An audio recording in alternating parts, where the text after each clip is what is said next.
खबर आपको देंगे। 3.5 अरब की रकम गुज़िश्ता हज के आज़मीन को वापस करने का सिलसिला आज से शुरू हो गया।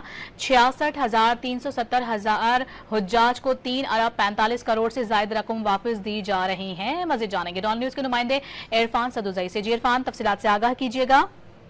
जी, आज वज़ारत मरकज़ी उमूर के जो वज़ीर हैं सरदार मोहम्मद यूसुफ, उन्होंने प्रेस कॉन्फ्रेंस करते हुए जो तफसीलात शेयर की हैं, उन्होंने कहा है कि इस साल बर वक्त काम मुकम्मल कर लिया गया और वज़ीर आज़म की हिदायत पर जो बर वक्त पॉलिसी है वो काबीना ने मंजूरी दे दी है और अखराजात को रोकने और सहूलियात को बेहतर बनाने में हम कामयाब रहे हैं। और उन्होंने ये बताया कि 2025 से हमने मिना में एयर कंडीशन खैमों समेत दीगर सहूलियात दी हैं और नाज़िम जो सिस्टम है इस साल भी हज ऑपरेशन में मरबूत होगा और तकरीबन 3.5 अरब रुपए की जो रकम है गुज़िश्ता हज आज़मीन को वापस किए जा रहे हैं और इन रकूम की वापसी का सिलसिला आज से शुरू किया जा रहा है।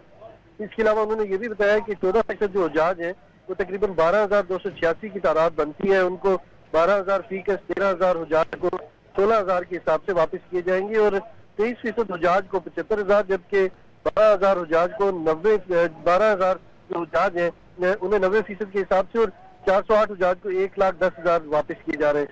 इसके अलावा ये भी तफसील में बताया गया कि 31 अक्टूबर तक तमाम हुजाज को ये रकूम वापस की जा रही है और 66,000 70,000 हुजाज को 3 अरब 45 करोड़ से जायद जो रकम है वो वापस की जा रही है। जी बहुत शुक्रिया आपका इरफान।